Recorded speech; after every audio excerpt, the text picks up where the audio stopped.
Oggi parliamo di fedeltà, coppie e fedeltà.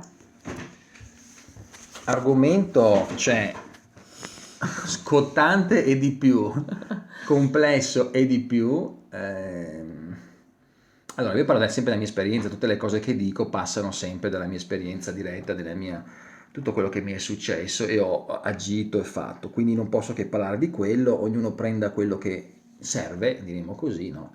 Lo dico già come anticipo perché l'argomento potrebbe, come dire, turbare, no, la posizione di uno e l'altro.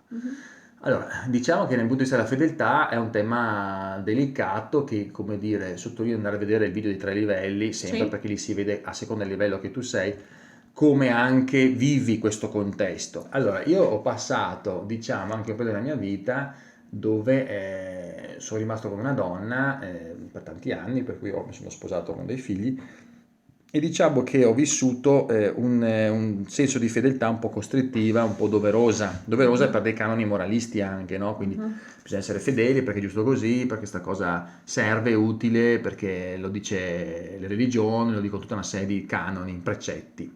Devo dire che ho fatto diverse evoluzioni su questo. Sono arrivato al punto, prima, di giustificare in parte, ma anche comprendere, sentire come coerente, di poter vivere anche una relazione di coppia, diciamo da sposato, però nella mia testa poter anche esserci delle relazioni esterne che si possono, come dire, valutare in diversi gradi di relazione. Dall'amica che ci puoi parlare, da chi vai a ballare insieme. Devo dire che io non sono mai andato a letto, diciamo, con una persona, quindi insomma questo ho ottenuto un certo tipo, però questo non vuol dire niente perché ognuno Certo. può avere, diciamo, io adesso li chiamo come dei trasferimenti energetici all'esterno, no? Quindi questo Certo. potrebbe essere dei modi di essere più o meno nella fedeltà, no? Mhm. E anche arrivando a dire, ma cosa c'è di male? Io posso avere anche un Le momento mie di piacevolezze. un momento di crisi anche, diremo così, i consiglieri, amici, tra virgolette, mi dicevano, ma hai un amante, qual è il problema? No? Stai con la tua donna, però puoi compensare situazioni anche all'esterno attraverso amanti o amiche o attraverso esperienze che ti fanno un po' compensare un matrimonio. Perché parliamoci chiaro, dicono tutte queste voci parlanti, il matrimonio prima o poi svilisce, finisce, cioè ti stanchi da certi aspetti, devi come riempirlo con altre cose, quindi la sessualità è una cosa che poi scema, sono dei trantrami, figli e il resto, quindi insomma avere queste altre funzioni, anzi molti dicono anche in America, se tu sei uno che ha tradito, i rapporti che reggono di più sono quelli che uno ha tradito, perché invece c'è la crisi e il resto, ma sotto c'è questi pensieri, no? Che il tradimento in qualche modo dà nuova linfa anche al rapporto.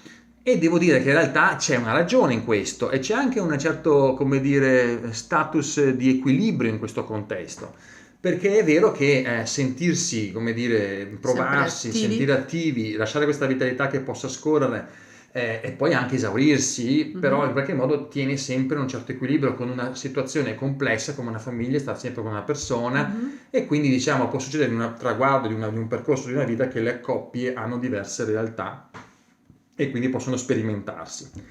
Devo dire che siccome sto vivendo, dopo tutto un passaggio mio rivoluzionario interno, una cosa che adesso cioè non riesco più, come dire, a catalogarla se non come quello che posso descrivere adesso, cioè tornando al discorso di prima, questo modello che ho appena detto è un modello che sta in piedi, però mettiamolo in questo canone, è come se ti dicessi tu hai 100 di energia, benissimo, 30 la dai alla tua donna, 30 la dai a un'altra piacevolezza e 30 la dai a altre piacevolezze, diciamo, perché così è la tua vita, no, che si compone. Tu capisci che se mi chiedi però a un certo punto che vuoi vivere un amore pieno, io posso dire che guardando i tuoi file, come li hai giocati, quel 30%, diciamo così, non più di quello non potrai dare, perché tu ne hai 100, quindi non puoi riuscire a superare quei 30. Ecco che allora uno potrebbe dire le frustrazioni, e dico, ma le frustrazioni derivano perché per poter riuscire a far espandere un amore a un livello, diciamo, a 100, tu devi concentrare l'energia in un unico punto. E qua entra un discorso moralistico, che palle, ma devo concentrare l'energia, ma perché devo fare questo, no? Sono come dire, ritorniamo al discorso. Allora, io ho fatto questo switch interno, cioè non è che mi preoccupo di concentrare l'energia per la persona che ho di fronte, Per fare un piacere per fare alla un piacere, o come se il tema è io devo vivere questa fedeltà perché in questo modo è Così faccio il bravo bambino. o anche in questo modo è fruttuoso, che così veramente perché non funziona in questo modo. Quello che sto scoprendo proprio che se io faccio qualcosa la faccio perché è una specie di missione a me stesso. Quindi è una fedeltà a me, è una fedeltà a me, è una rettificazione, una voglia di crederci fino in fondo a me, una voglia di essere autentico fino in fondo, vero fino in fondo, non permettermi di scivolare in qualcosa che sono fonti di illusioni, o vedere fino in fondo a questa illusione che mi sta arrivando, il motivo perché arriva e perché io mi avvicino. Io voglio scoprire come un ricercatore che cosa mi tenta in fondo e perché sono tentato e cos'è colui che tenta. E nella mia testa anche sciogliere questa bolla e cercare di vedere. In tutta la frustrazione che può venire, ma il percorso si può fare insieme e voglio che si faccia insieme nello svelare tutti i castelli, le scenografie, le falsità che mi si pongono davanti ai miei occhi. In questo contesto ciò che sarà vero sempre. Non dico che in questo contesto si starà sempre insieme, perché non è questo il punto. Infatti. Il punto è che quello che ci sarà, io lo voglio, che ci sarà sempre verità. Ora, facendo così però, ovviamente tu continui a concentrare un aspetto di energia sullo stesso punto. E potrei dire anche che per poter fare questo ci vuole una formula magica che si chiama una fiducia profondissima di se stessi innanzitutto, ma anche verso l'altro. E non solo, ma bisogna anche essere chiari con se stessi che verso l'altro hai una intesa mentale, un'intesa di cuore e un'intesa sessuale. Io ho avuto delle parti parziali e se non sono parziali bisogna lavorare perché si tirano fuori le altre, perché solo se questi tre livelli, questa è la mia esperienza, vengono a muoversi e c'è un progetto comune che rettifica e vuole una volontà di fedeltà a se stessi, e questa è la base reciproca perché si possa costruire un rapporto, che ecco che esce una cosa stranissima, nel senso che rispetto a prima che avevo questo canone di dire ma sì, perché no, posso vivere questa vitalità in questo modo e questo ci può stare in una coerenza, e ripeto, è coerente per chi vive questo, ma chi vive questo e chiede veramente di aprire il cuore totalmente o vivere una vita di una passione, di una rettificazione, io dico che non ce la puoi fare perché non c'è l'energia, non hai l'energia per poterla sostenere. C'è una dispersione di energia. C'è dispersione di energia, e perché è normale questa cosa, e anche perché il livello della rettificazione non può raggiungere, perché devi essere molto fedele a te stesso, e una dispersione energetica in questo modo non ti può rendere così fedele, perché c'è una forma di incoerenza,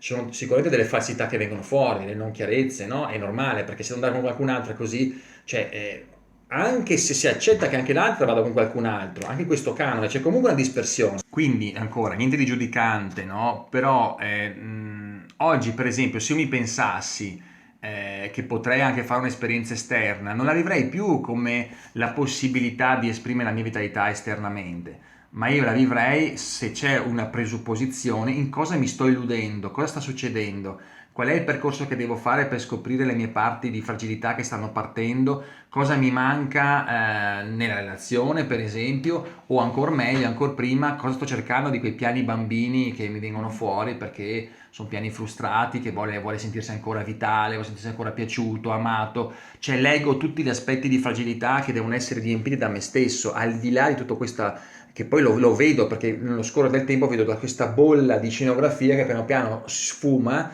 e che quindi lascia poi tracce di quasi nulla. Quindi è veramente un gioco proiettivo molto forte, no? Che si crea. E questo mi interessa a me adesso, il gioco proiettivo, è capire fino in fondo dove sono io e cosa voglio fino in fondo dall'inizio di queste cose. Sempre più velocemente mi rendo conto che sto accelerando i tempi e sto vedendo velocemente che ho davanti, cosa voglio, la bellezza anche di un'anima, ma per quello che è, no? E poi la mia scelta anche, e qual è la scelta? Non tanto stare insieme alla mia donna, ma la scelta è stare insieme profondamente a una coerenza di me, a una verità di me, a un disvelare sempre di più delle parti di profondità. Queste, quando sono condivise con l'altro, e c'è anche un rapporto così, portano a una concentrazione come un laser, diciamo così, del rapporto. E devo dire, la mia esperienza fanno evolvere tantissimo la situazione.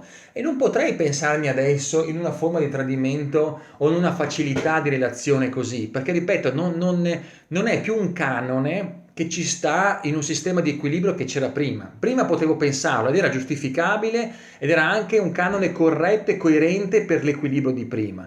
Adesso invece questo canone non ha i presupposti dentro, quindi in questa audio vorrei dire come che il tema della fedeltà è qualcosa di complesso, perché ad ogni canone, diremo così, però mi verrebbe a dire questo termine di rettificazione, viene richiesto, cioè senti da dentro dei modi diversi. Però il finale, voglio dire, di tutto questo è che se stai cercando l'amore, che se veramente vuoi togliere quelle ancore dal tuo territorio sicuro e vuoi andare a cercare quelle stelle che in fondo al cuore senti che esistono e senti che c'è qualcosa di più grande, più vero, che non è solo condivisibile con te e Dio, ma anche in una relazione di coppia che è lo specchio di questa bellezza, non puoi che non fare un lavoro di profonda verità e coerenza che non ti porterà sicuramente nient'altro che stare in concentrarti al massimo verso anche un'unica ovviamente realtà di coppia, perché è già abbastanza ed è la potenzialità che permette tutto questo.